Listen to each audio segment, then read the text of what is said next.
my name's Arjun. I run a company called AG Talent. We're a tech recruitment company, mainly focuses on helping startups, scale-ups, high-growth businesses hire software engineers, and I do a lot of work in Elixir engineering, second time at this conference. So yeah, in the next 5 minutes, I'll be speaking about the 3 mistakes I see that I keep seeing companies make when they hire Elixir engineers. So yeah, let's get into it. So a bit about me.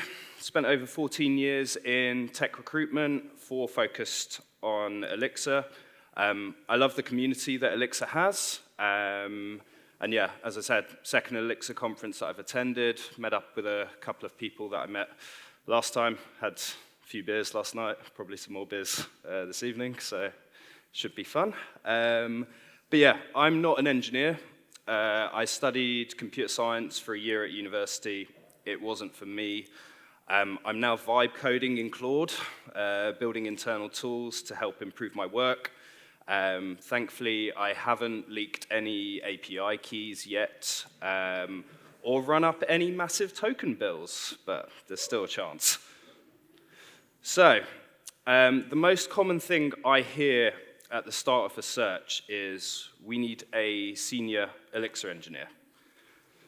Senior often can mean different things to different people. So, I ask, what does this person need to deliver in the first 90 days? What problems are they walking into? What does good look like versus great?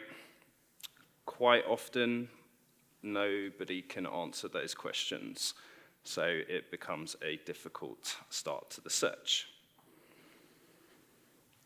The second mistake is volume, and it's a false signal that feels like progress.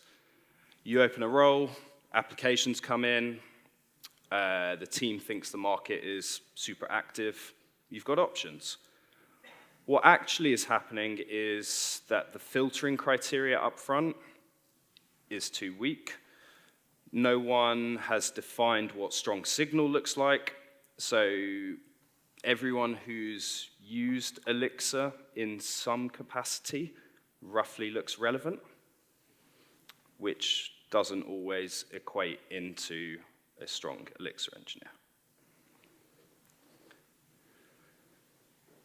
We need strong Elixir engineers. This one I wanted to say in this room specifically. The Elixir community has built a culture around doing things correctly. Supervision trees, process isolation, letting things fail gracefully. But unfortunately, that philosophy doesn't always make it into the hiring processes. Most hiring processes screen for years in the stack. They ask about Phoenix, live view. What they don't often or always ask about is how someone thinks about fault tolerance from scratch, or when not to use a gen server, or what distribution actually costs you. So the result in that is hiring managers end up with people who have used Elixir but not necessarily think in Elixir. And in my opinion, those are different engineers, and that gap shows up later, often when something breaks that no one anticipated, or when the system needs to be redesigned rather than extended. So in my opinion, Elixir thinking is rarer than just working in Elixir and worth more. So these 3 mistakes: unclear success criteria, mistaking volume for progress, and hiring years of experience over thinking, come up so often in searches that I work on. They're not unique to Elixir, but in a small community like this one, they're more costly. The talent pool is concentrated, word travels.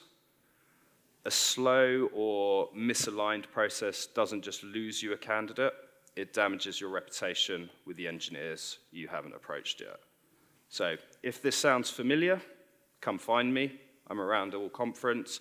Happy to talk through what you're working on or scan the QR code. Thanks for listening.